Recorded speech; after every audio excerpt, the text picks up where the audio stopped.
Chilling tales for dark nights.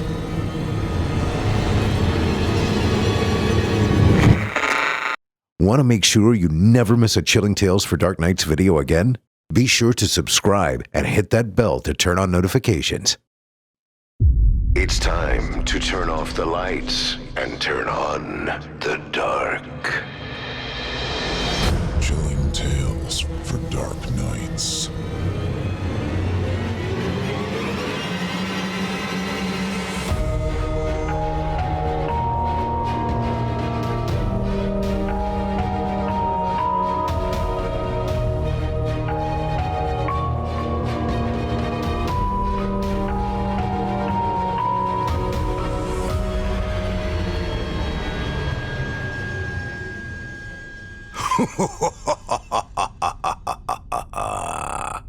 Good evening, listener.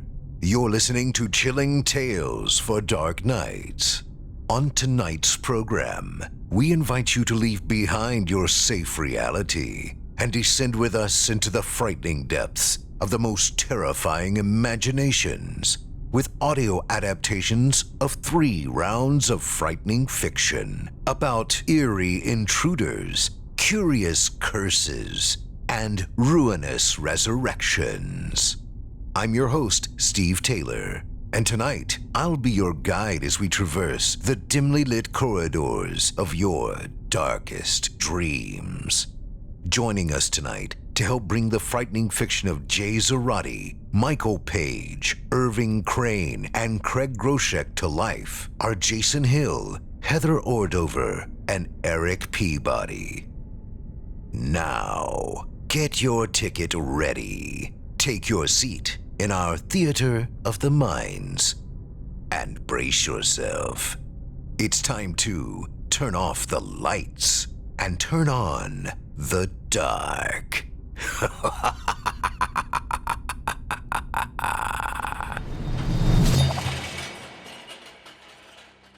Our first tale tonight was written by Jay Zarate and is voiced by Jason Hill, host of the Horror Hill podcast. In it, our protagonist receives an unwelcome visitor. With some words of wisdom he's encouraged to take to heart if he values his life and his soul. Without further ado, I present to you, Are You Unfulfilled?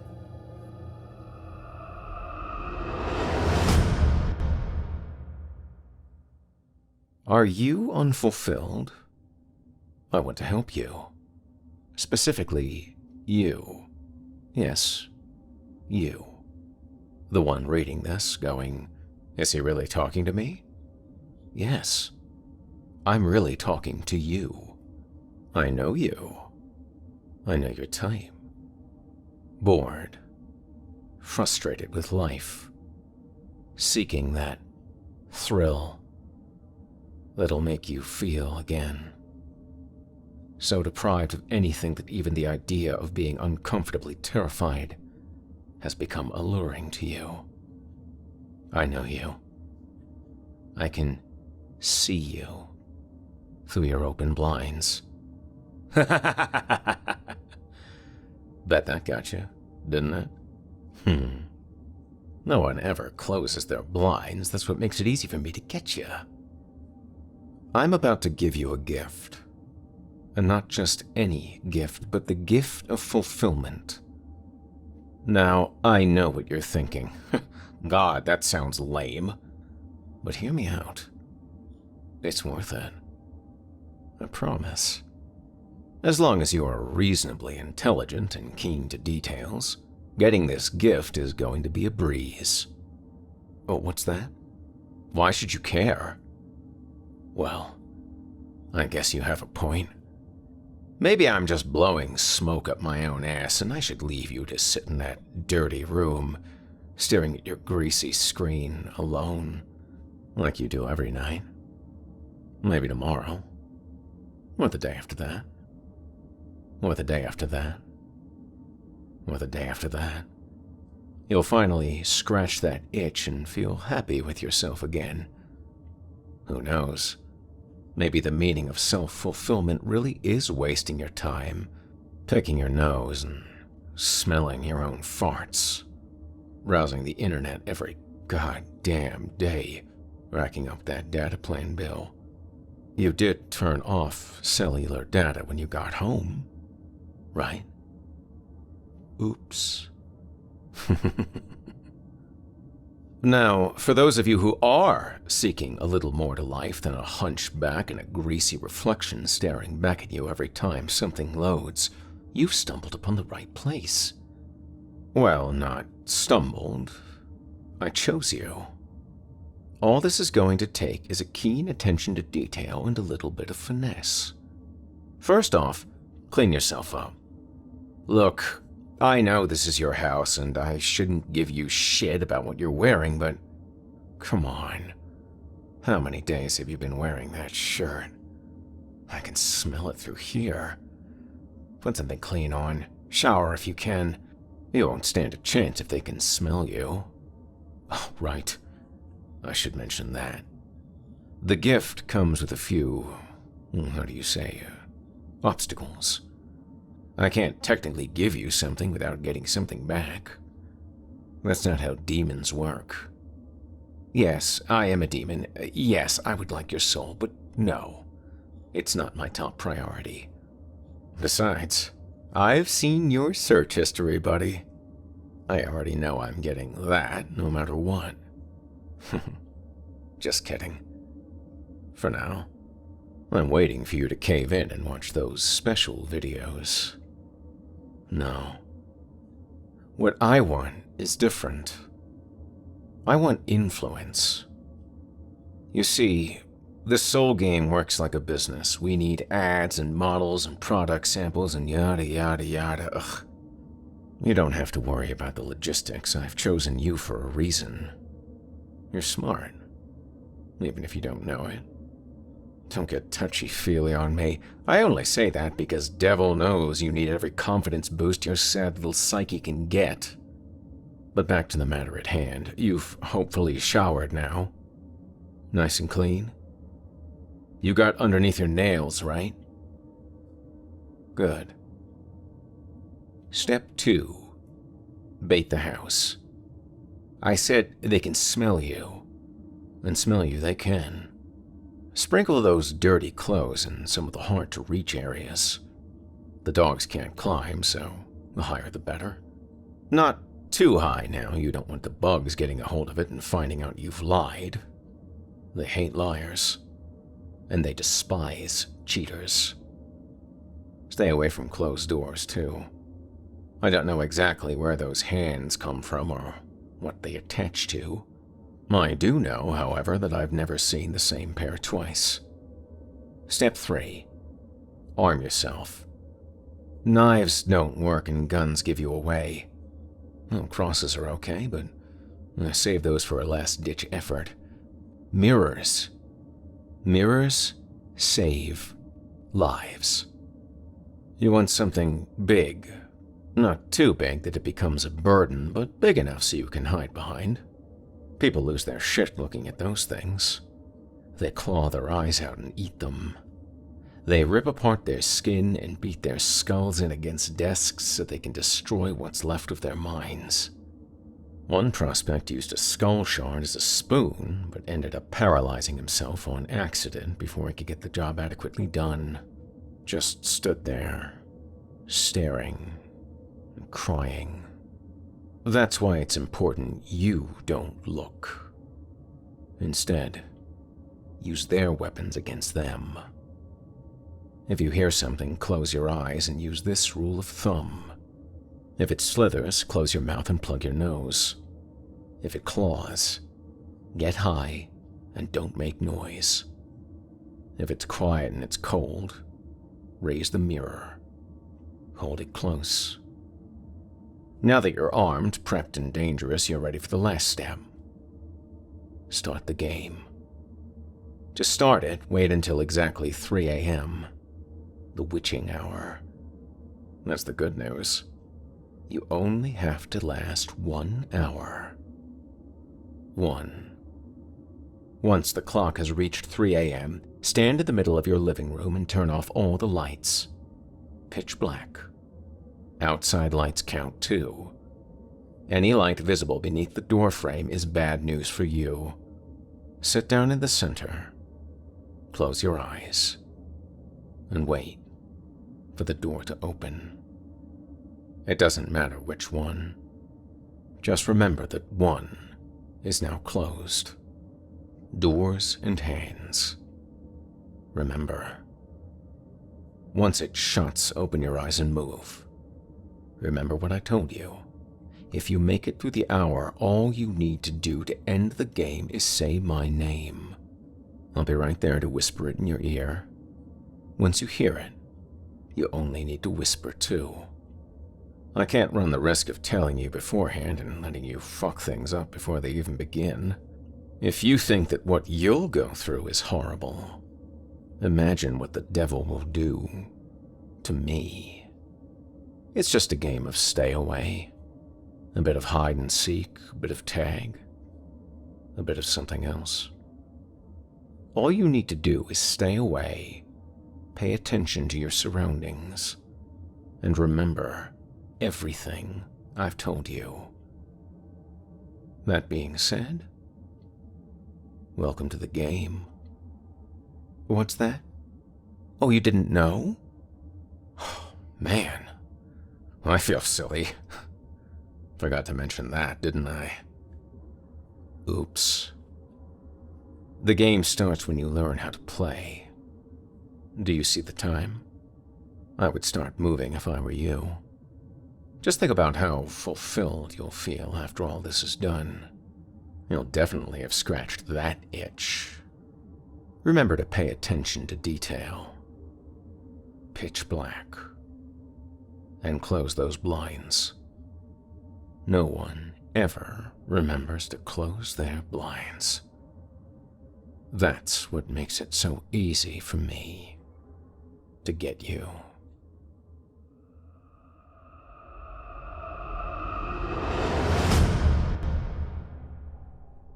I hope you enjoyed Are You Unfulfilled, as written by Jay Zarate and voiced by Jason Hill. If you enjoyed Jason's performance, check out more of his narrative nightmares on his program, Horror Hill, available now on Spotify, Apple Podcasts, and wherever your favorite programs can be found, with 2 thrilling seasons to sink your teeth into. And if you drop by and dig what he does, please take a moment to leave him a 5-star review and a comment, and let him know you heard about him here on Chilling Tales for Dark Nights. It would mean a lot to us. Up next, we've got a second sinister story for you, as written by author Michael Paige and performed by Heather Ordover. In it, a young woman is haunted by both the living and the dead. Will she find a way to reconcile her fears and lay her demons to rest? Stay tuned and find out. Without further ado, I present to you The Heart and the Cabinet.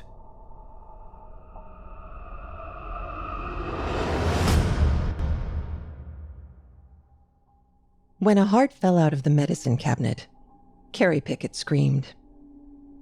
Not 2 seconds ago, she'd wandered in, relieved herself, and opened the swing door for her sleeping pills. Out it rolled, rebounding off the sink and against the floor with a sickening plop. The sudden movement startled her, and the realization of what it was caused her to reel back in ghastly shock. A human heart. A human heart on her floor. One of her hands clasped over her mouth, and the other searched blindly for the doorknob behind her. Twisting it open, she lunged out of the room as though the heart were about to give chase. A moment or two later, she gingerly peeked back into the bathroom. The heart was still on the floor, its wet creases reflecting tiny pins of light. Its red shape flexed, and a second after, loosened. Once. Twice. Several times. A low, muffled sound similar to a dove's coo slipped out of Carrie's throat.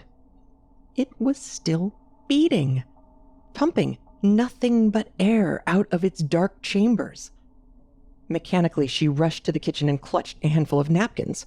For whatever reason, she felt better holding them. When she returned, the heart was gone. Arteries and all, it left no blemish on the floor or cloudy splatter on the sink where it had ricocheted off. Fight and relief flushed through her system.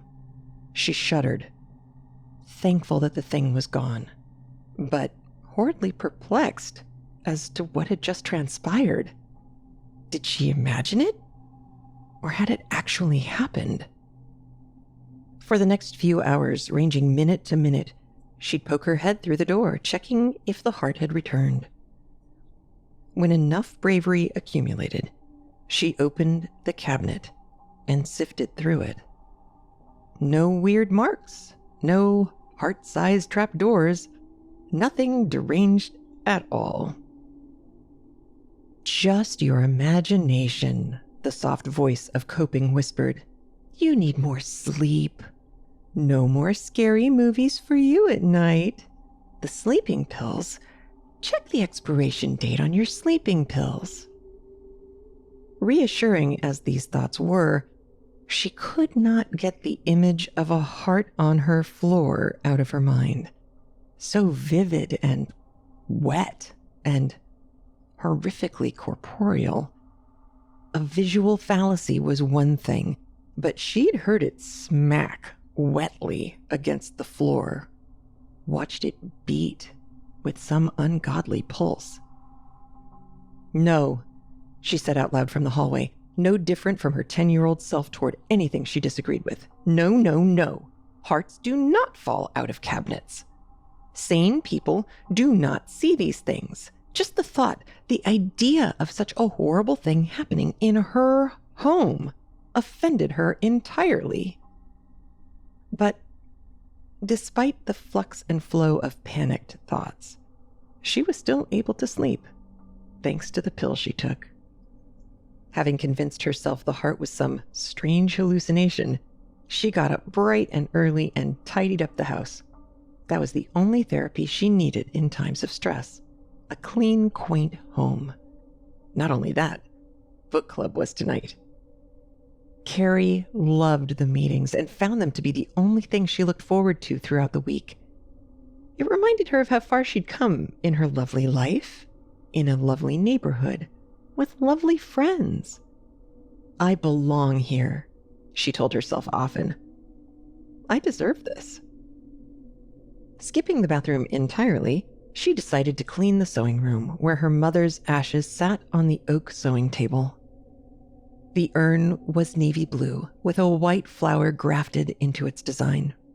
Next to it, a picture of Marianne Pickett smiled, hair a perfect Farrah flip. She was once an avid dressmaker before the Alzheimer's set in. The words sat in a row of ugly letters within Carrie's thoughts and still made her shudder. Draped lazily over a chair was her mother's favorite cottony white shawl.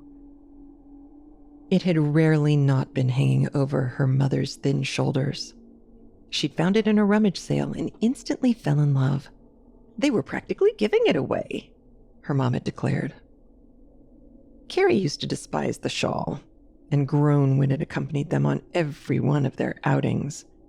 The unsettling pattern was stitched so it resembled hollow-eyed faces with grimacing open mouths, silently wailing. It was neither cute nor lovely. The Alzheimer's had struck so fast it was frightening. The first Carrie noticed was the rapid shift in her mother's personality. Memory was the first to go, followed by a sheer cliff of paranoia. She was convinced that someone was sneaking into her house and stealing things or moving them to different rooms. Then she believed someone or something was in her closet, scratching at the door. "It's coming back," she'd shriek. "Back again! I don't want it! I don't want it anymore!" No matter where they moved her, the episodes only grew worse until a heart attack took her in the night. Carrie swallowed bitterly at the thought of that very same condition someday entering her own world. her mind being stretched so thin it would inevitably start to tear. No, thoughts like that were ugly and didn't belong inside of her. However, witnessing a heart fall out of her medicine cabinet did make her anxious. As the sun set smoothly behind the hills, Carrie waited for the set of knocks at her door. First would come Joyce, cradling her toy poodle. Then Marie, with her strong perfume and gold bracelets. And then Elizabeth, with the bottles of wine. The bi-weekly book clubs started at 8 and often went until late as the ladies laughed, sipped their wine, and discussed the latest novel. As wonderful as it was to read, the real enjoyment came from pairing the perfect wine with the perfect book. Light and zesty wines for dramas, dark, juicy red wines for allure. Book club was certainly not just about the books. But tonight was all wrong, dreadfully wrong. When Elizabeth's knock came, there were 2 voices on the other side of the door, and when Carrie Pickett opened it, she found that a blight had returned to her life, awakening like a dormant cancer. "I hope you don't mind an extra," Elizabeth beamed, "but she said you both knew each other."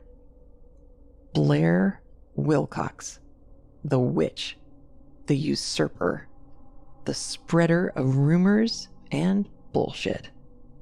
Yes, they knew each other.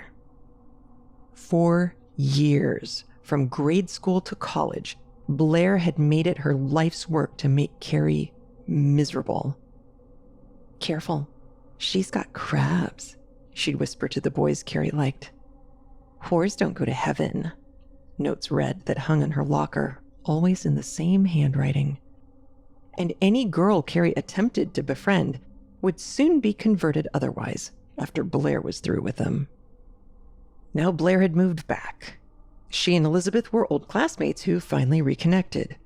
Elizabeth told her about this fantastic book club with her closest friends. Yes, of course she could join. Still, throughout the evening, Carrie laughed, sampled her glass, and played social fiddle. If there was one thing she'd become good at over the years, it was how to play pretend. At the end of the evening, as Carrie took the glasses back to the kitchen, Blair stepped up. "Let me help." She smiled, already grabbing her own and following Carrie to the kitchen. The moment they were both alone, Blair let out an uncomfortable sigh. "Hey, I know how heinous I was to you back then, and frankly, there's nothing I can do to take any of it back." She paused and looked away remorsefully. "I want to apologize. You didn't deserve any of it, and I wouldn't blame you if you hated me for the rest of your life." "No problem," Carrie said with a stitched-up smile. "It's all water under the bridge. Honest." Blair's face blossomed into a smile, and as everyone said their goodbyes, she pulled Carrie into a hug and whispered, "I like your friends." Finally alone, Carrie stood swirling her wine glass. Yes, all water under the bridge, where your hair disappears beneath the waves and the piranhas gnaw at your lips. What was the last thing she threw in, like some nefarious warning? "I like your friends." Carrie thought about it more, and, irritated, she washed the thought down with a gulp of wine. That night, the quiet acoustics of the hallway were disturbed by her pacing feet. She took a deep breath and stared reluctantly at the bathroom door, thinking herself ridiculous for even feeding such a fear. But there was fear, nonetheless.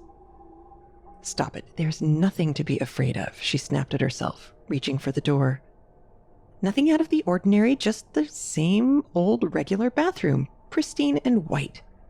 When she looked toward the cabinet, the awful memory filled her brain. "I repeat," her thoughts nipped. "Stop imagining things." Sticking to it, she moved to the sink and opened the cabinet. The hand holding the swing door reeled back. Her jaw dropped open and hung there while her eyes glazed over, void of all things sane. A heart, still pulsing, was hanging in a flask-shaped sack anchored to the back of the cabinet. Red, webby veins spread like tendrils over the shelves, stretching and twining over Carrie's toothpaste, her razor, her mouthwash, her medicines. Their branch-like tips were still growing and inched their way down toward the sink like vines on an ancient temple. Carrie wanted to scream, and perhaps in some part of her she did. But instead, she ran to her room, grabbed her cell phone, and leapt back to the bathroom. By the time she set the camera and clicked on the button, the cabinet was empty once again. No heart to be found or photographed. She thought to call the police, but wondered how the conversation would go. "Yes, operator. A beating human heart was in my bathroom." "Sure, I'll hold." Then next, the neighbors would see the police cars in front of her house. Then the gossip would start, with Blair leading the charge, she thought. "What did I do to deserve this?" she asked gloomily as she slid to the floor and rubbed her temples. "Why am I being tormented? What does it want? Whose heart is it?" Everything was off-center and her reality was growing more slanted by the minute. Soon enough, it would reach a tipping point, and there it would be, a descent into madness.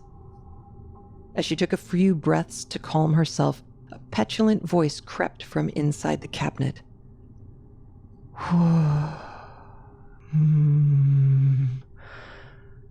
Shawl. As if by itself, Carrie's body left the floor and ended up in the garage where she grabbed a box of nails and a hammer. Slamming the cabinet closed, she nailed each and every side shut. "No," she punctuated every smack of the hammer. "No, no, no, no." Once finished, she stepped back to marvel at her work, realizing only afterward that she probably should have taken her things out first. Shawl, she thought. That was the word she heard a few moments ago. It was clear as day. Carrie marched into the sewing room and grabbed the thing. This ugly thing she'd allowed into her home had no doubt played a part. It did not belong. But just as she went to toss it, a realization struck her. The texture of the shawl was nice. Strange, she thought, that a shawl so ugly could feel so pleasant, comforting even. Perhaps that's what her mother had seen in it. Sighing, Carrie tossed the shawl into a trunk in the bedroom. Out of sight, out of mind. For the next 10 days, Carrie was blessed with silence. Every so often, she'd lean an ear against the cabinet, listening for any muffled thump or wet crawling sounds. When she heard nothing, she'd smile and muttered softly, "I won." Her life had returned to its usual charm. When book club rolled back around, she figured Blair would be joining them again. Why wouldn't she?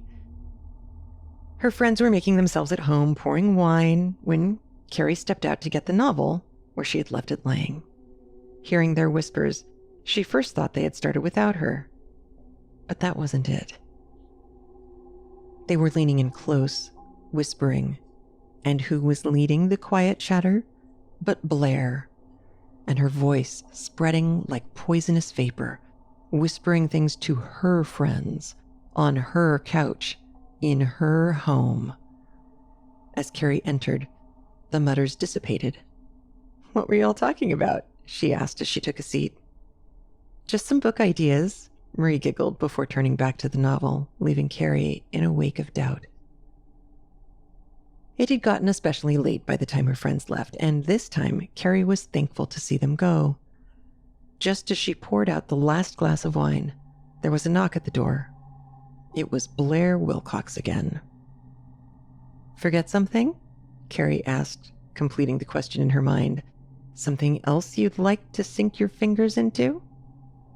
No, Blair said, waving a dismissive hand. "I was just wondering if you'd maybe like to grab coffee sometime and catch up one-on-one." Carrie fought the look of revulsion in her eye. That sounds great, but I have such a busy week ahead. It's hard to tell when I'll have a free moment. Blair frowned. Well, how about sometime next week? Trying to think of an excuse, Carrie heard a muffled thump somewhere in the house. She turned her head to listen for it again, then whipped back to her guest. Next week? No, that isn't looking good either. Anyway, I should head to bed now. Another muffled sound, this time much louder. A look of concern crossed Blair's face. Is everything all right? Peachy keen. Goodbye. Carrie all but slammed the door in Blair's face and made her way toward the hall, where another heavy thump resonated. An anxious bubble welled up in her chest. Go outside, the voice begged. Go outside and bring her upstairs with you. Prove that you aren't crazy. But what if there's nothing there? Carrie wondered out loud. That's just what she needed to give this bitch even more leverage to work with. Carrie's really lost her mind. She made me check for monsters in her bathroom. Instead, she reached into her pocket for her phone and made her way to the bathroom. She hit record as she slowly opened the door. The cabinet hung there menacingly, and just as her sock brushed the tile, a loud thump battered the inside of it. She drew back sharply, not daring to take another step. 2 of the nails she'd secured looked like they were rattling out of place. Leave me alone, Carrie yelled, and for a good 2 minutes, she thought it had worked. Then suddenly the entire cabinet sagged as the fasteners pulled away from the wall stud. Its integrity was yielding as the woodwork stressed and splintered. The door ripped open and broke right off its hinges. Wood scattered in fractured chunks. Nails clattered to the tiles. The shelves and all their contents barreled out in an avalanche. But Carrie noticed none of that. She was staring at the large shape that was unfurling from the cabinet. A woman flopping onto the bathroom floor, or rather, the upper half of a woman. Her skin was a muted septic color so thin that the grooves of her spine protruded. Black mottled hair hung wet over her shoulders and her milky eyes. The bottom half of her jaw was gone, leaving a blue shriveled tongue to swing and wriggle, and although her mouth hung loosely open, that same petulant voice oozed out. Where's my shawl? The arms, thinned down to their joints, dragged the torso closer. The fingers, grotesquely long, scraped against the porcelain. No legs trailed behind it, but ragged, stringy endings, and lying exposed in the cavity of her ribcage was the pulsing heart. Alzheimer's take me now, Carrie uttered, stumbling toward the hallway. The phone slipped from her grasp. She slammed the door closed. This isn't real. It's crazy. This can't be real. The hands scratched at the door. An ugly finger slipped out and felt its way around the carpet. Not real, Carrie screamed, bashing at it with her heel. The finger snapped to the side as its bone jutted hideously outward. Where's my shawl? The voice repeated, so close now she could feel the nip of cold breath at her ankles. Screaming as she ran, Carrie careened down the hallway, grabbing her keys and racing to the car. Even as she pressed on the gas and raced down the street, she could not stop screaming. At first light, the glow of the rising sun crept sluggishly over the house. Birds had started to chirp, and the grass was heavy with morning dew. Carrie Pickett slowly pushed the door to the house open and uneasily slipped inside. She was holding a knife, the price tag still on it. The house was quiet, like nothing had happened. When she was certain the coast was clear, Carrie darted into her room, ripped the shawl from the trunk, and tossed it into the gas fireplace. It took mere seconds before Carrie was watching the flames creep over the embroidered, wailing faces. "Not my shawl! Not my beautiful shawl!" Her mother's voice was shrill, but the thing did not burn. It defied all logic, all physical rationality. Carrie watched a blend of amazement and horror as the flames seemed to waft away from its woven texture. "You are cursed," she muttered to it as she twisted the valves and waited for the flames to die. "You cursed my mother. Now you've cursed me." She left the shawl and went back upstairs where the bathroom door was still shut. Hoping she'd find the bathroom spotless like before, she hesitantly opened it. Everything was still a mess, with bits of marred cabinet and contents spread all over the place. Reminders that what she had experienced really had happened, that it was all real, that it existed. Using a broom, Carrie retrieved her phone to watch the cabinet door rip out of its socket. She heard her own yelling, but there was no woman in the frame, no voice calling out to her. What had been demanding the shawl? A ghost? A demon? She wanted to wallow, to bury herself in a new crooked reality. What if she threw it out completely? What if that only makes it worse? Then pass on the curse, a voice whispered in her thoughts. Sell it in a pawn shop. Have a rummage sale. Get rid of it. Horrible as the gesture sounded, she'd be lying to herself if she said it didn't provide a bit of comfort. It's a way out, however wicked. But could she really live with herself? After some thought, Carrie made up her mind. It was noon when she pulled up to the White House. The yard was neat and pleasantly green, with lurid flowers that bunched up at the curb. Box in hand, Carrie made her way to the door. It only took a minute for Blair Wilcox to open up, surprised at the sight of Carrie. "Oh, hey there." "Hello," Carrie smiled. "Elizabeth gave me your address. I hope you don't mind the intrusion."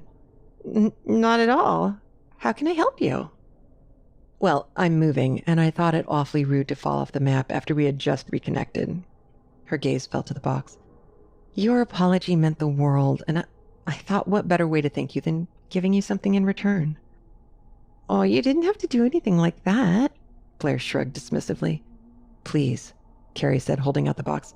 "I really want you to have this." Blair took the box and nodded. "Well, thank you. I appreciate the gesture." To which Carrie smiled and said sweetly, "So do I."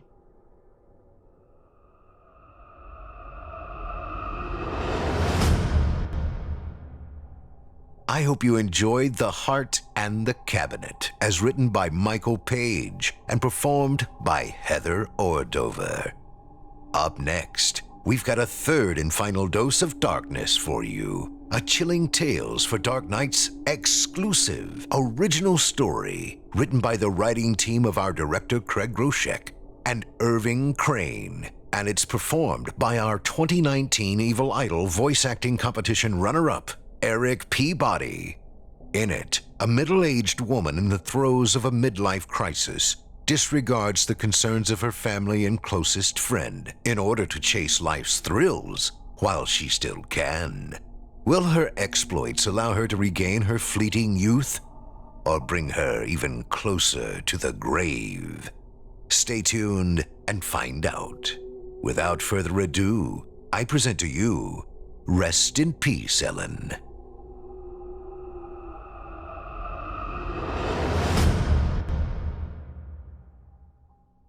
Paige watched with wide eyes as her friend was ushered into a cage with iron bars, jagged with rust. An iron arm swung the cage over the edge of the filthy fishing boat. Paige pressed her hands together, her eyes welling with panic. "No, please," she pleaded. "She doesn't have that much money. Let's just forget about all this, please." The one burly man next to the crank that raised and lowered the cage shot her a look that clearly indicated how much he didn't care about what Paige thought of the whole affair. "Please, just let her out. Just let us go." "Lady," the man snarled, "you're not the one that financed this little expedition, so you're not the one we're taking orders from." Just as Paige started up with more mewling, the man hit a release next to the crank, and the cage plummeted into the waves with a splash, her friend Ellen grasping the bars from the inside. Paige yelped.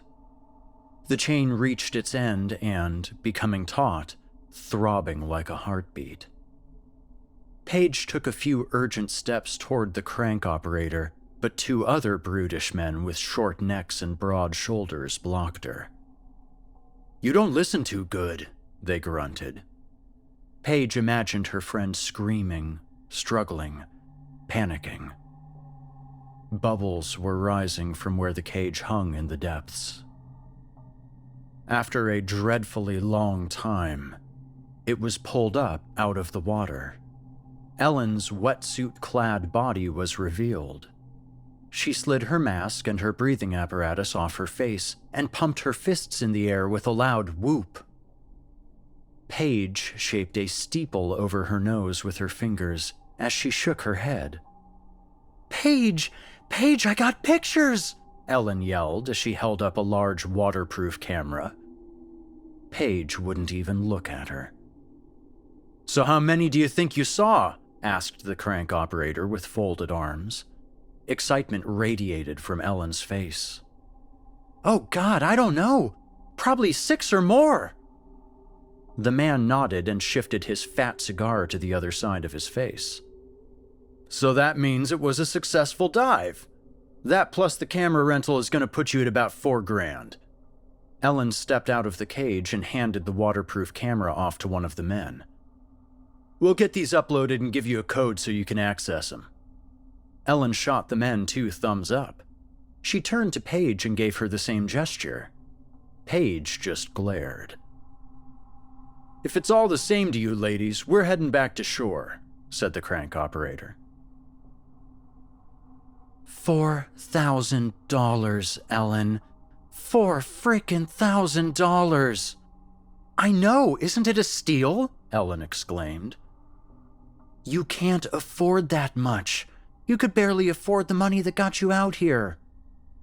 "Well, yeah, but you're not exactly made of money either, and yet here you are." The boat they had just been on motored off into the fog.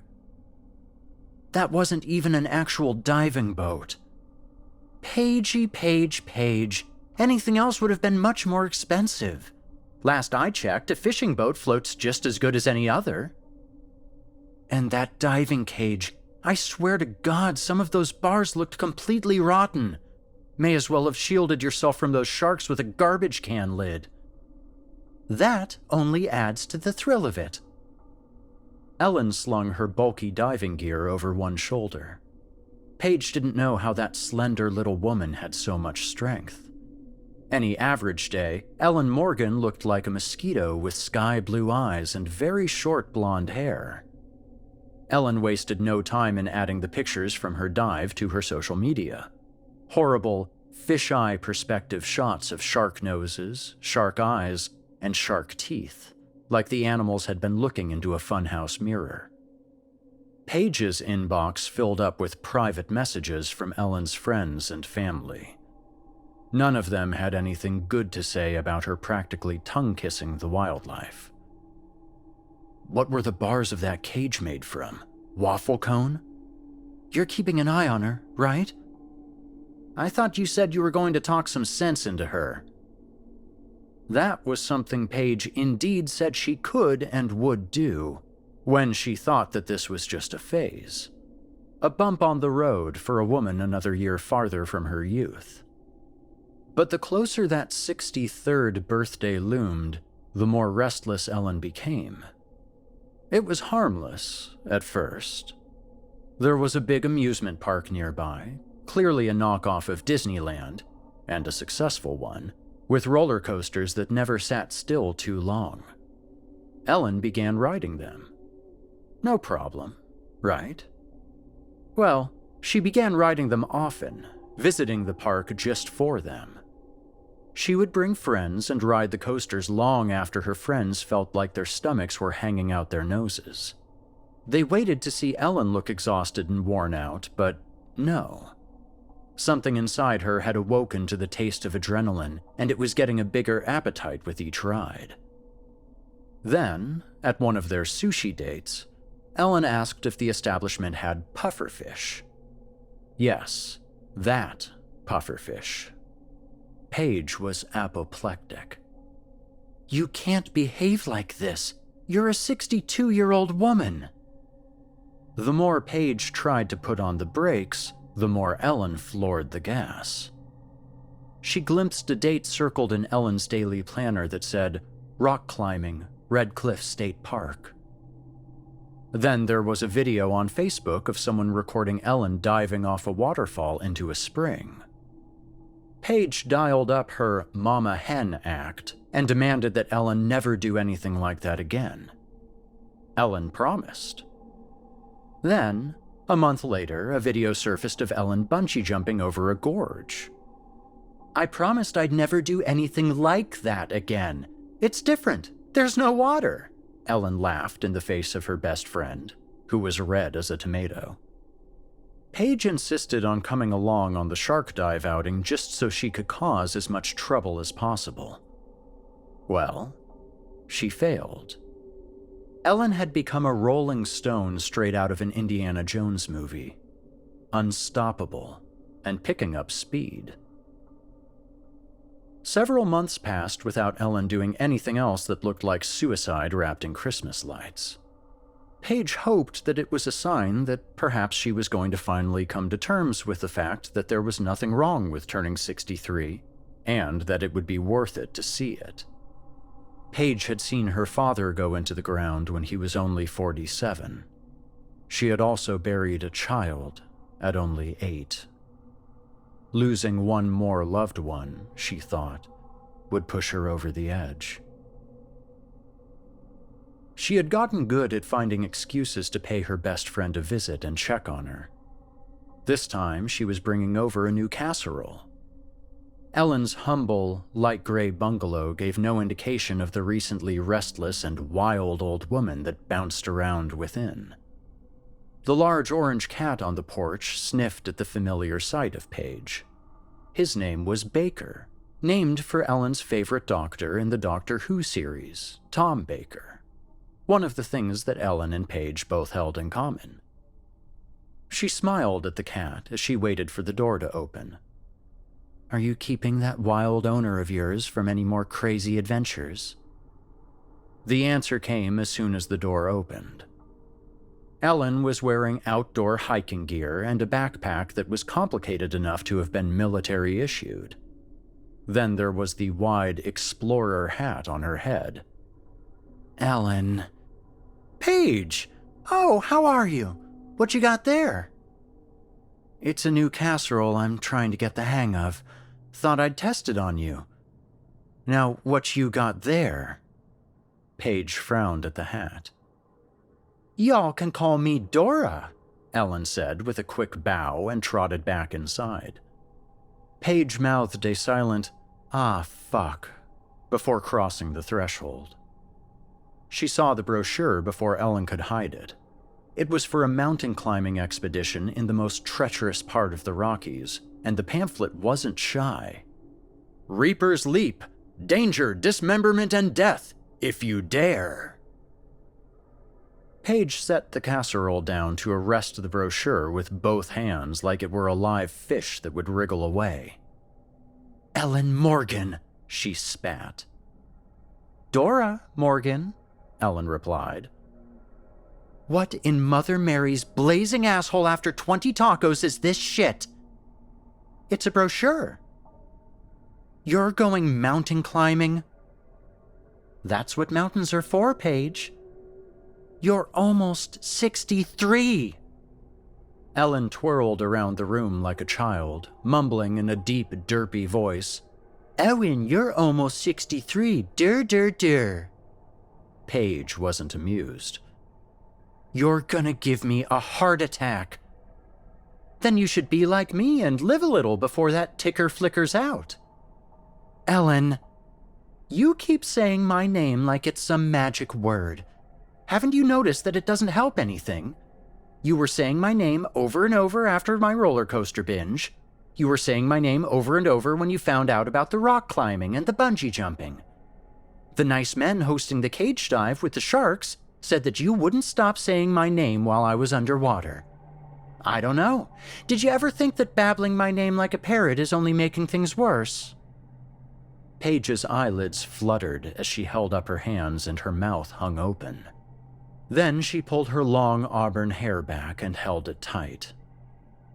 "You almost said my name again, didn't you?"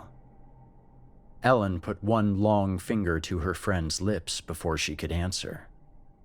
"You can say my name until you poop your pants, but I'm going to do what I want, like always.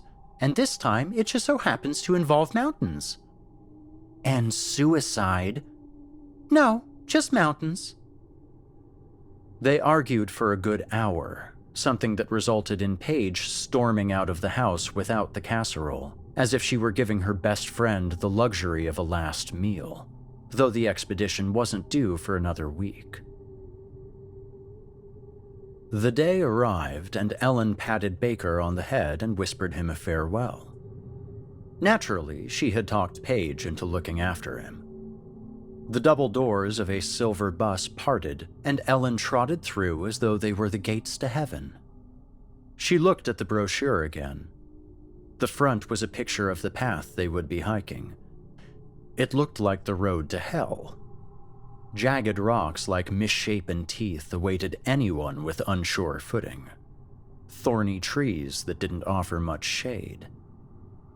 "Well, don't you look excited?" said a low voice from the seat behind her. It was a young and athletic woman with a shaved head and eyes like black coffee. Her whole bearing suggested sports and adrenaline. "I am excited, oh gosh!" Her name was Sarah. They chatted most of the ride, and Ellen loved every minute of it. The busload of mountaineers unpacked at one of those single-level hotels that were nothing but thin walls and moth-eaten fabric. Dinner and sleep were rushed through like an obstacle course at basic training, and the early sunlight of the next day found everyone headed up the trail pictured on the brochure, and it looked no less infernal in person. "We're on an express elevator to hell!" Ellen shouted. "Going down!" said Sarah from a few paces ahead of her. The two women exchanged looks, verifying that they were indeed quoting the same movie, and they giggled like fifth graders. They ascended rapidly through the toothy landscape. Mountain towns soon looked like clusters of pebbles. Ellen couldn't get her fill of pictures, ending up at the rear of the group. One minute, the noon sun was bearing down on them. The next minute, there was the cool scent of rain and thunderheads closing in. They looked like they were great chunks of the jagged, saw-toothed mountains that had levitated into the sky, where they churned with electricity. Ellen pumped her fists and whooped at the sight, but she was the only one that thought so well of the brewing storm. "Stay close to the rest of us," Sarah warned. No sooner had she spoken than the rain slammed into them like a tidal wave. Their guide, the loud and jolly Roger, was swept off his feet and rolled down the face of the mountain like a meatball in a red shirt. Lightning struck so close that the thunder felt like it was going to rattle their teeth loose. They all found themselves breathing through their mouths so they wouldn't drown. Sarah was sure that a couple of others had been washed or blown off the trail, but she couldn't see who. It felt like hours before she could see more than a few inches in front of her. She renewed her grip on Ellen's hand as they all hunkered down in place to try and ride out the onslaught. Little by little, the rain let up. Little by little, they could see again.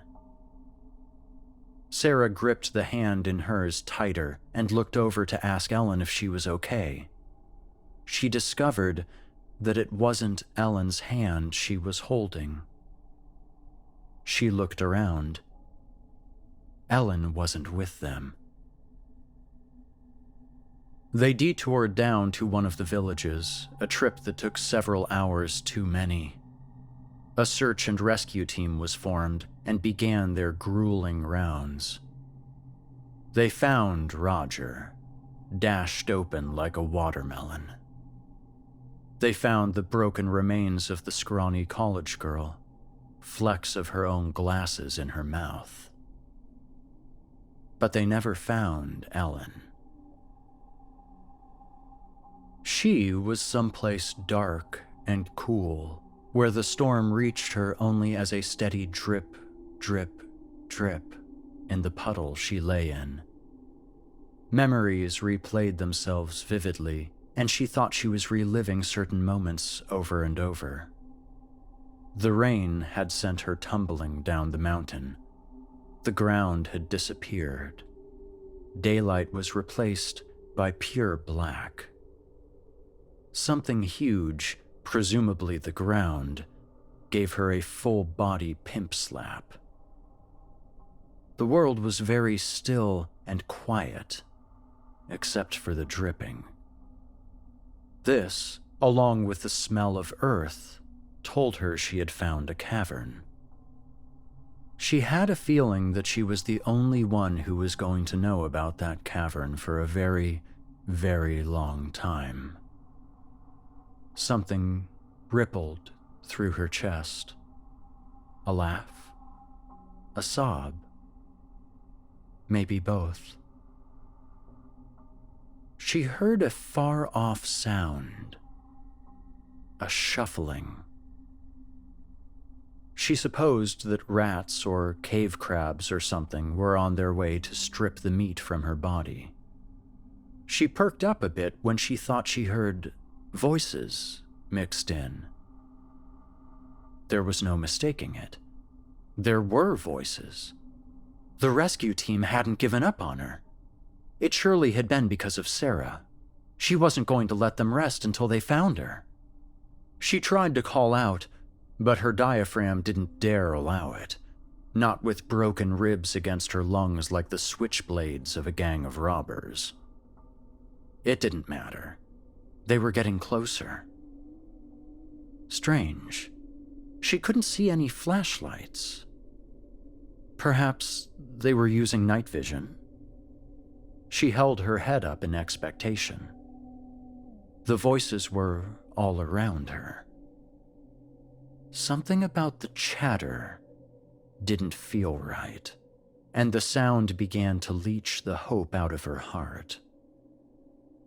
And then, all was silent. Ellen held her breath. No pain could prevent it from coming out as a scream when vice-like hands gripped her and dragged her away. Days later, through a mile of solid rock above where Ellen had landed, a rescuer in a neon orange vest was speaking into a walkie. He was saying that the body of the 60-some blonde wasn't turning up. The radio crackled back that the search was officially being called off. The rescuer tightened his lips and nodded. "Over," he replied. Darrell Waltman hated delivering bad news. He had done his share of it over the course of his career, but he never got completely numb to it. He always got a little twinge, a flutter in his chest when he knew he had to make a phone call and tell someone that somebody wasn't coming home. He was in one of the few villages along the mountains that could get a decent cell signal. He had to stand outside the general store that was placed at the edge of town next to the hand-painted sign that said, "Welcome to Westchurch, population 165. Daryl tried the old blonde's publicly listed landline first, chancing that she had some family living with her. Someone answered on the second ring. Hello, this is Paige. Hi, Paige. This is Daryl Waltman. I'm a detective. Listen, are you family with Ellen Morgan? There's been an accident. He laid the whole thing on her, and she went to pieces over the phone. Something Daryl experienced many times, but again, it never got to be an easy thing. The call ended, and Daryl was free of the grieving woman who would cry her eyes out. He looked out over the land that sloped down into the base of the mountain and out into forever, paved with pines and dirt and endless wildflowers. His stout stomach growled at him.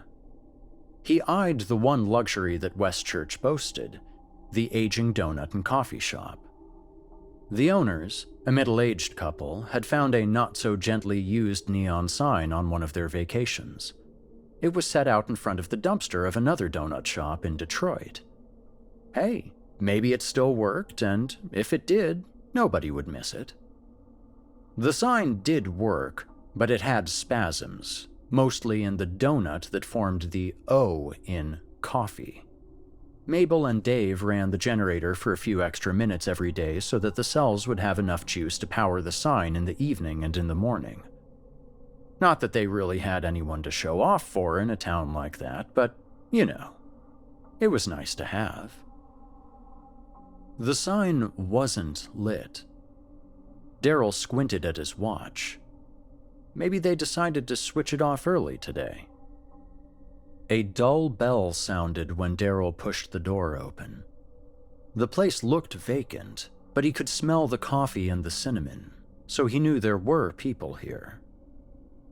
He sat on a bar stool and looked at the old black and white television set that prattled away on the coffee-stained counter. There was a breaking news segment. The residents of the small mountain hamlet of Thistle Creek woke up to find that 12 people had all died mysteriously. 2 of them were visiting from out of town. Daryl cocked his head as the screen switched to one of the locals, an elderly man that must not have been used to the sight of news equipment.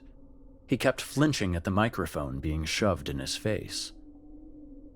They's just gone. Couldn't have been more than a day. Nobody's suspicious of any strangers, 'cause all the strangers were part of the ones that died. My brother found one body, and then I found one. My sister. Then everyone's minds are, heightened. We all did a town-wide check, and the bodies kept piling up. Looked like they all died at the same time, but we'll never know. Mabel? Anyone? Daryl called out. A mental shadow passed over his face. Hey, Dave? It's Daryl. I need to talk to one of y'all. He made his way to the door that led behind the counter. He could feel his heartbeat picking up. How are we doing today, folks? Lots of good coffee and donuts to fatten up the law enforcement? The kitchen was empty. Hints of smoke came from one of the ovens. Daryl opened the door to find some donuts turned to charcoal. Daryl never poked around back here before, but he was pretty sure that Mabel would never let that happen to the donuts. Dave? Mabel? Hello? He checked the bathroom, which was really just a closet with a toilet installed. The door was locked. Daryl pounded on it. Hello in there? There was an answer. A single, dull thump. Daryl pounded again, but the door didn't unlock, and the thump didn't come a second time. He tore the door off of its rotten hinges, and the cold, dead body of Dave face-planted onto the floor in front of Daryl's feet. His pants were around his ankles, and a folded piece of toilet paper was in his limp fingers. Paige sat in her silver BMW in the parking lot of the church, watching people go in. A breeze caressed her through the open windows. It was the only sound between the dull chiming of bells. She didn't want to go in. It would be admitting that Ellen was gone, admitting that she didn't stop her, couldn't stop her, couldn't talk some sense into her. She had tried and tried and tried, talking until she was out of breath and words alike, and it hadn't been enough. She switched on the radio. Piling up around several towns nestled in the most inaccessible corners of the Rockies. All of them have no trace of foul play or poisoning, yet evidence suggests that they all died at the same time. Tension is mounting as the people in these isolated settlements no longer feel safe in these places where the world's problems usually seem so far away. She switched it off. When it was clear that there was nobody else to go ahead of her, Paige went in. The sounds of bawling and electric organ blended together. She could feel herself being speared by the eyes of Ellen's family. She knew they blamed her. Her closest friend and confidant her whole adult life. The one person that could have reintroduced Ellen to rational thinking. Yeah, the friend that failed. Paige wanted to weep for herself as much as for Ellen. She knew it was selfish, but how else could it be spelled out? What other conclusion would the family have reached? First her father and her son, and now her best friend. The crying around her teased her own tears to the surface, and she didn't want to break down in front of all the accusing stares. She sprang to her feet and walked toward the front double doors of the funeral home. Her tears clouded her vision so much that she was blinded long enough to collide with someone. Her nose was assaulted with a stomach-shredding stench. Mildew, sweat, human waste. She staggered back and wiped the tears from her eyes. She didn't remember the ear-splitting scream that people told her she made before she passed out. All she remembered was looking into the filthy face and cataract-clouded eyes of Ellen. So Ellen showed up to her own funeral. Could have been worse. She could have come to see Paige after the whole thing was over, forcing her to have to tell her family that her best friend was back from the dead, and they'd write it off as a fish story. And it would be like that scene from They Live where Roddy Piper just couldn't get anyone to see for themselves that he was telling the truth. Ellen had finally made something easier for Paige. They all sat in the ER with noises and faces much like the ones at the funeral. Family got called to come back and see Ellen first. Paige's heart was in her mouth as she waited her turn. "Paige Fisher," the nurse called next. Paige was startled and jumped to her feet. "You can come back now." She was trying not to run. Ellen's family briskly walked past her in the narrow hall. She was led into a room, and there she was. All cleaned up, but still changed. She turned her head towards Paige, revealing those eyes like milky marbles. The next revelation was Ellen's right arm, the absence of it. Paige clamped her hands to her face, unable to take her eyes off of her ruined friend. Her cataract eyes tracked her as she crossed the room to sit on a stool. "Ellen, it's me," she croaked, barely speaking above a whisper. She didn't answer.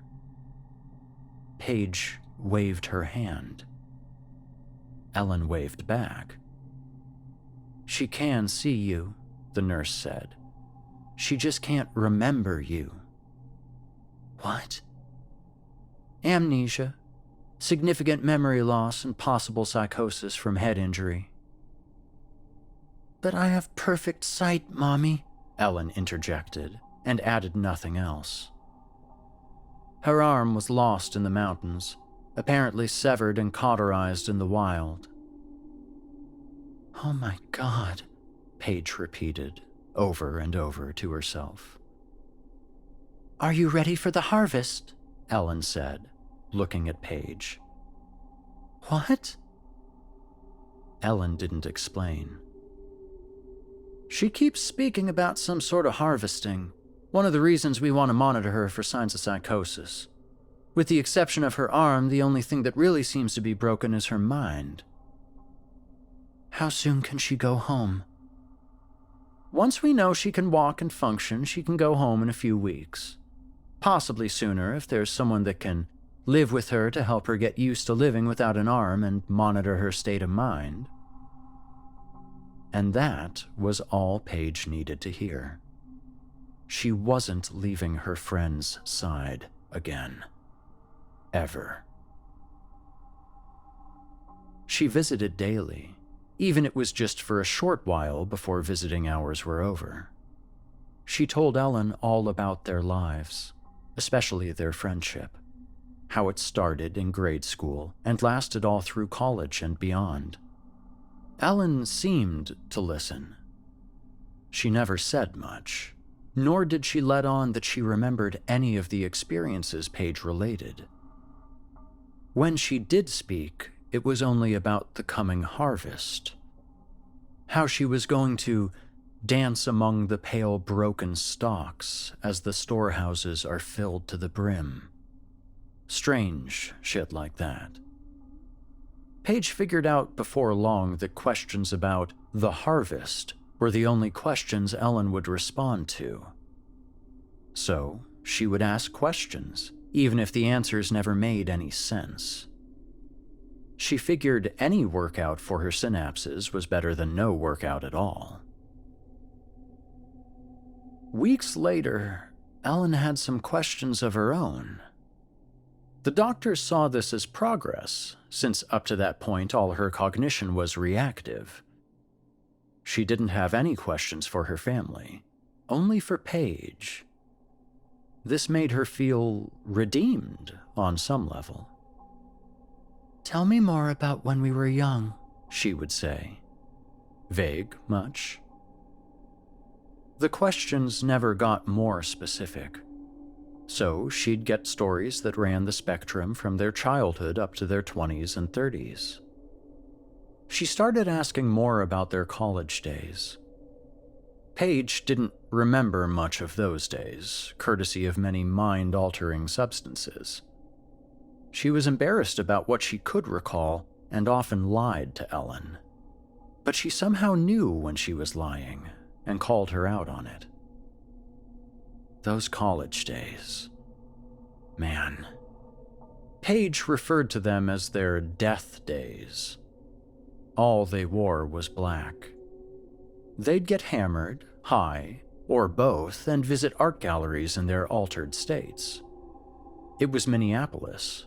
Art was everywhere, so a dilapidated apartment full of paintings curated by fellow college students counted as an art gallery. Somewhere between looking at art and having just one more, gorgeous boys would get involved, but nobody remembered those details. Just that they had to introduce themselves when they woke up. They both tried painting. Paige tried writing. Under the influence, of course. Everything she made was death-centric. Dying and darkness and despair. It was nectar to her drug-addled soul. Ellen would ask questions about that creative phase. Paige was surprised to find that it made her uncomfortable to regurgitate those old, trite verses. When you're in college and all lit up and you have your whole life ahead of you, you have the luxury of rolling death around in your mouth like forbidden candy, just to see how it tastes. After burying her father and her son and especially after almost burying Ellen, Paige no longer saw death as tragically gorgeous and poetic.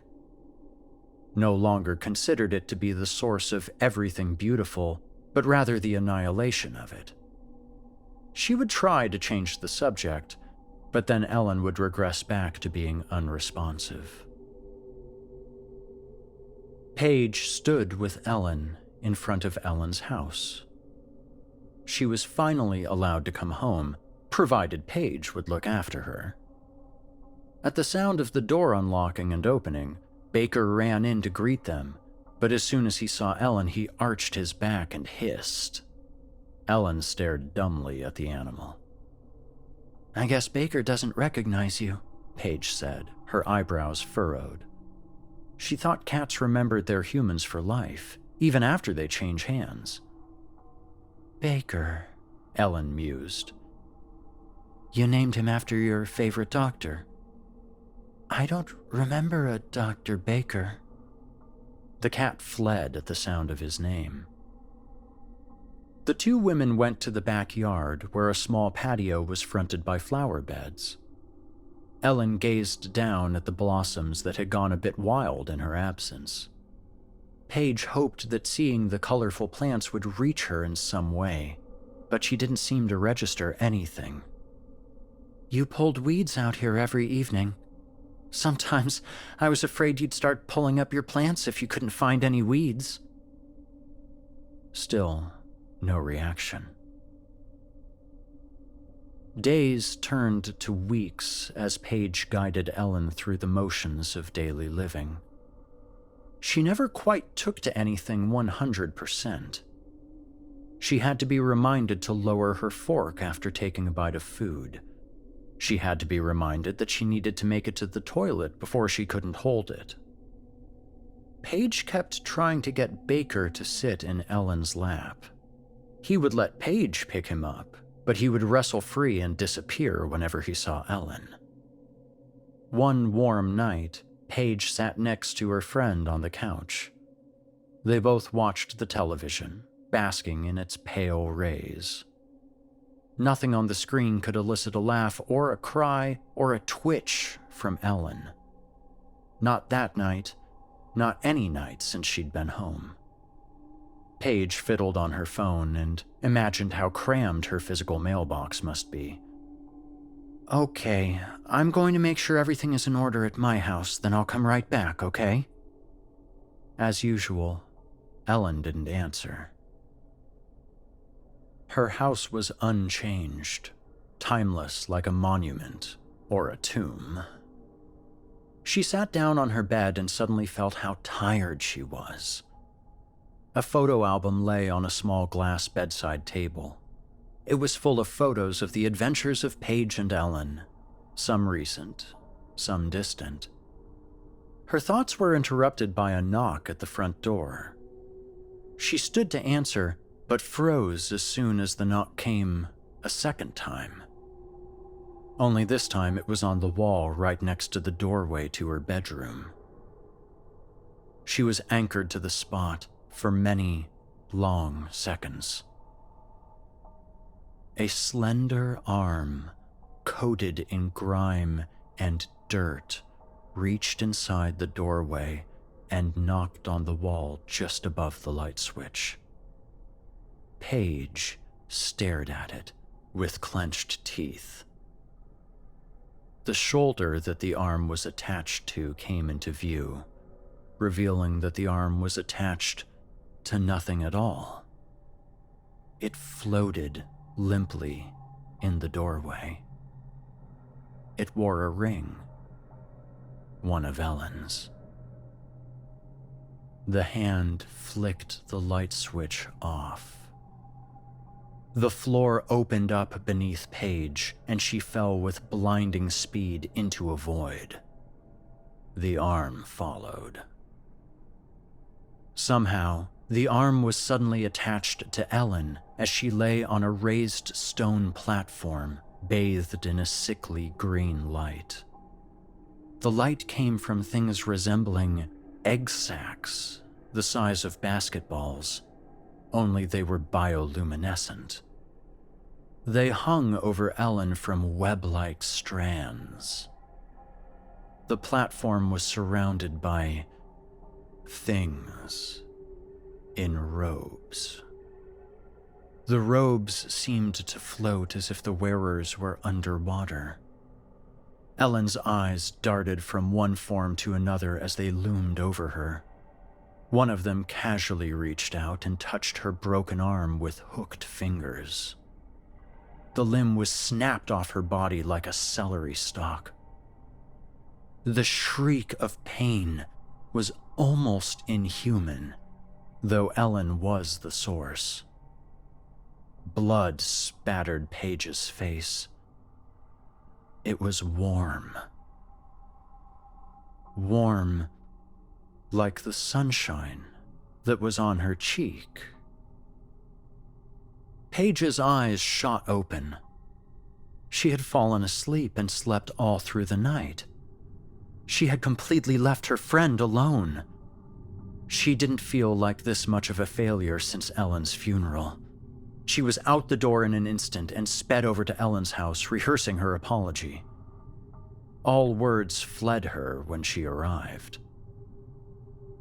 The flower beds and the grass and the trees, which had all been vibrant and lush the day before, were dead. Not just wilted, dead. The flowers were shriveled husks. The grass was gray as ash. "Ellen! Ellen!" Paige yelled as she ran inside the house. The door was ajar. Search as she may, Ellen was gone. Baker was curled up in the recliner where he would sit with his owner and watch TV. Something about the cat tugged at Paige's senses. She just had to get a closer look at him. His eyes were wide open, but all the color was drained from them. His body was perfectly still and cold. Ellen was paying for a ticket to the very theme park where her appetite for thrills began. The girl in the window avoided looking into those opaque eyes. They were cast high up towards the looping tracks of the roller coasters. In her line of sight, much closer, were power lines where half a dozen crows sat. Like static in a fading television signal, the sky became peppered with more crows. They circled high above, gradually lowering. The din of their voices was just barely getting through the haze of the park's sounds. Children pointed up. Adults squinted and shielded their eyes. Nobody was paying attention to Ellen, her blank eyes like granite carvings, a smile twisting her lips, and the vortex of the crows narrowing above her.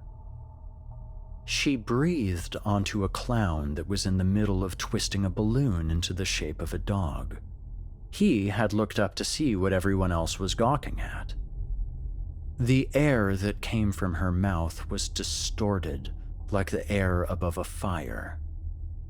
He collapsed, several balloons flying off into the sky to be impaled by black beaks.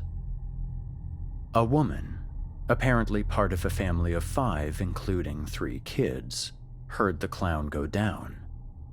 She spotted Ellen just in time for her to breathe on her, and all 5 people wavered and fell.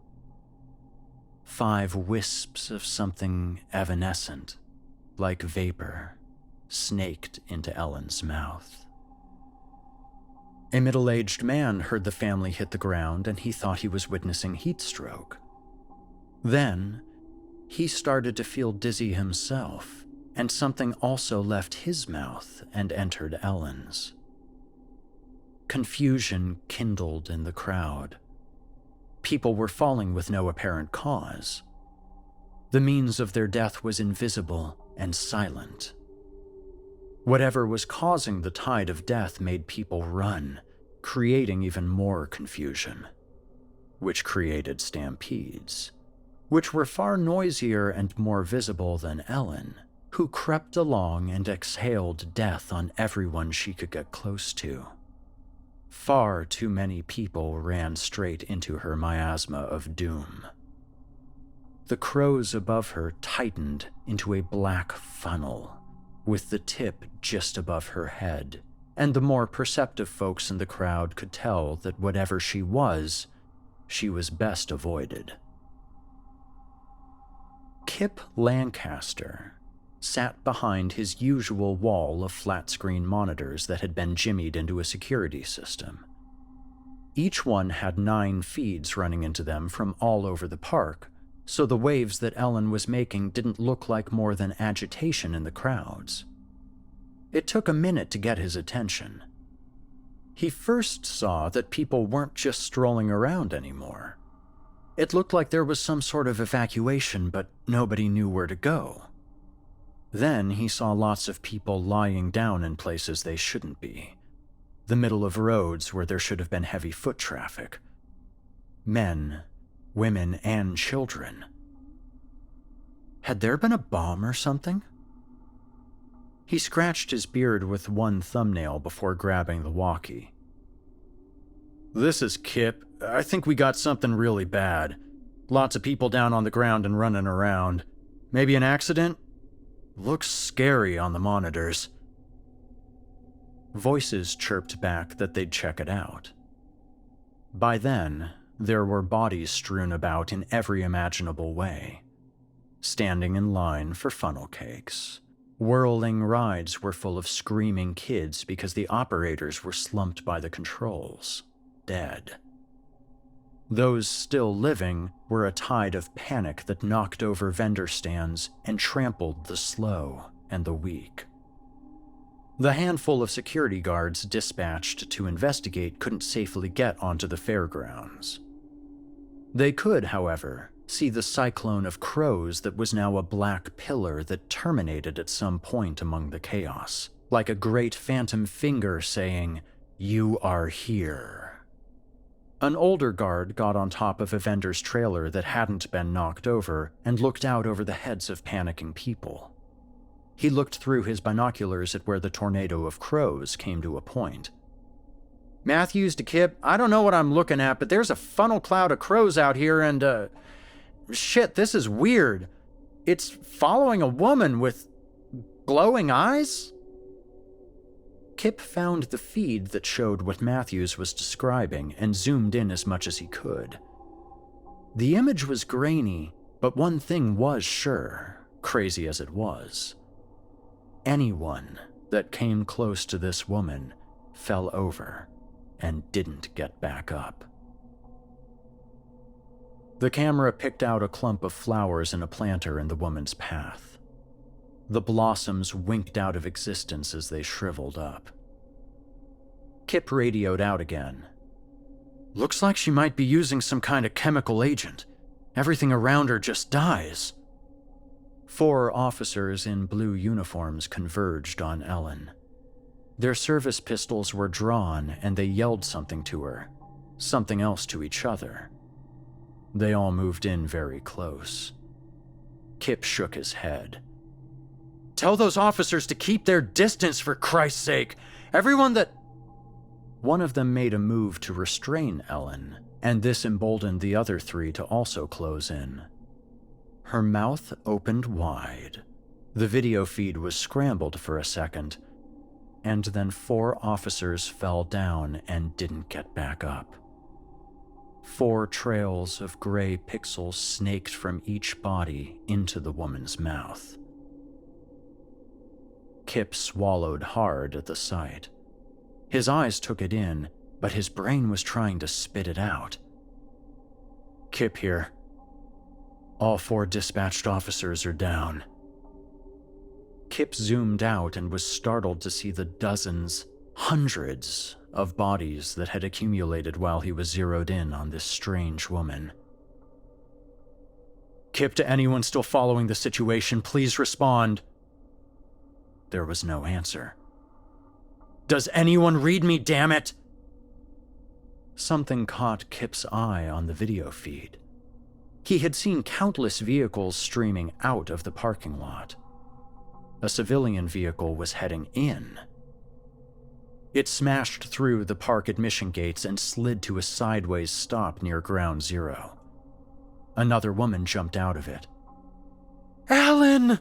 Paige called at the top of her lungs as she stood only a few meters from her best friend, who had a black cloud of carrion eaters twisting above her, shedding feathers like volcanic ash. The sound of their wings and their voices was deafening, and yet Ellen halted, as if she could hear her name being called. She looked at Paige. "Ellen, what is this? What the hell did you do?" She raised her one arm to Paige, and her mouth spoke. Paige heard a voice that may have come from her friend, or it may have come from the ground beneath her feet.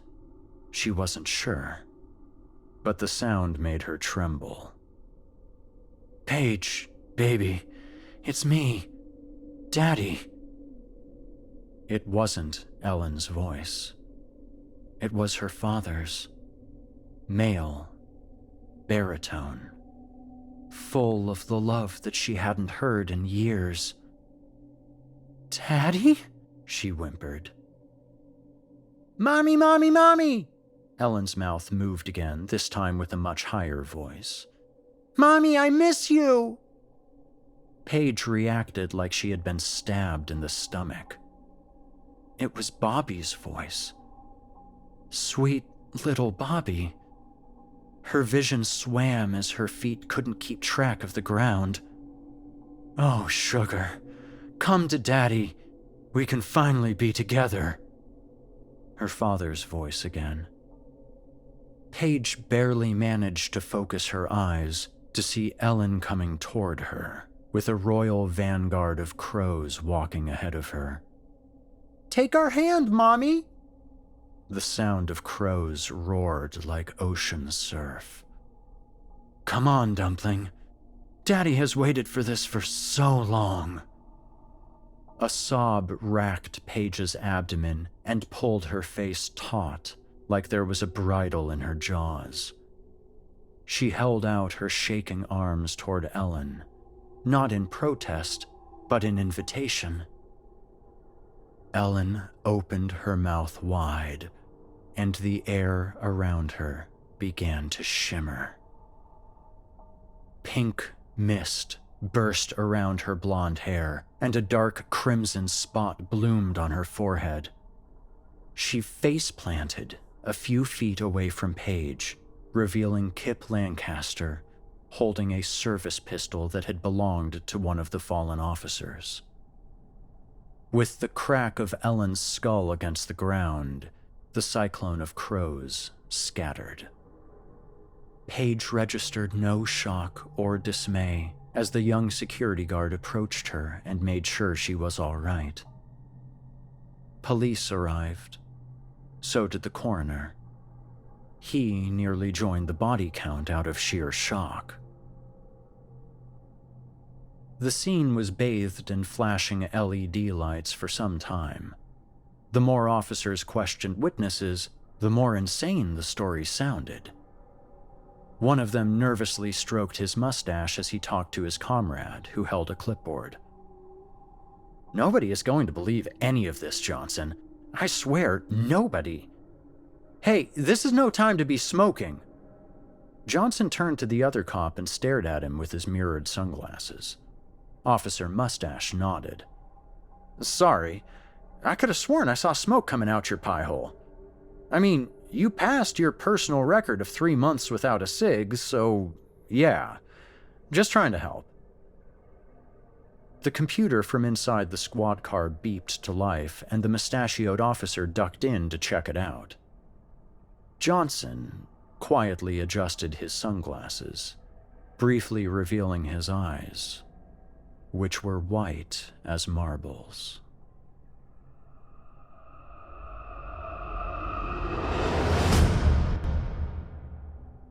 I hope you enjoyed the Chilling Tales exclusive original tale, Rest in Peace, Ellen, as written by Craig Groshek and Irving Crane.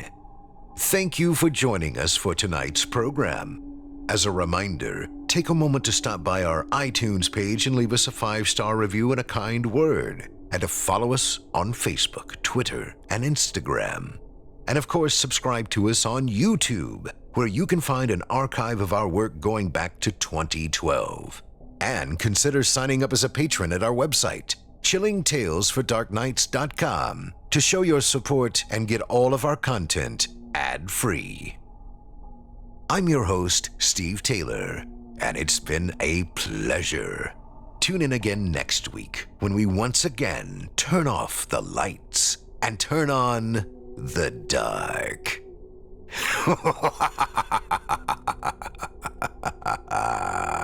Sweet dreams, listener. Sweet dreams.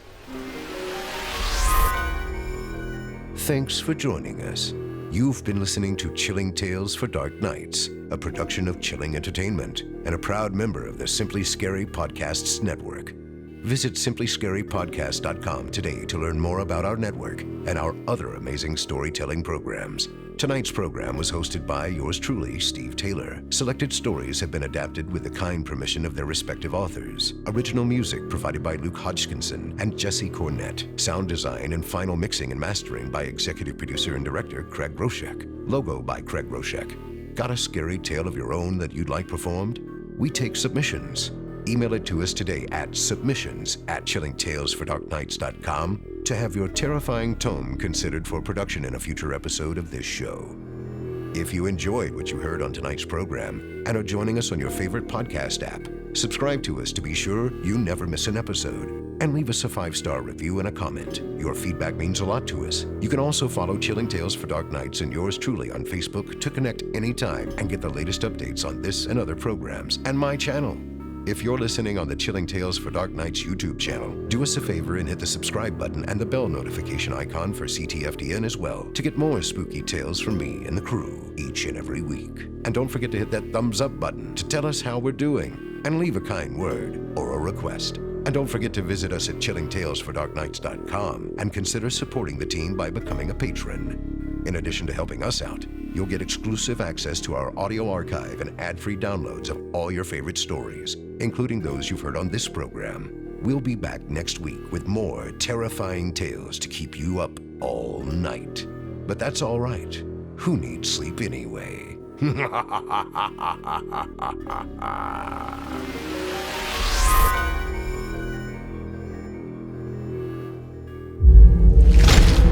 Chilling Tales for Dark Nights.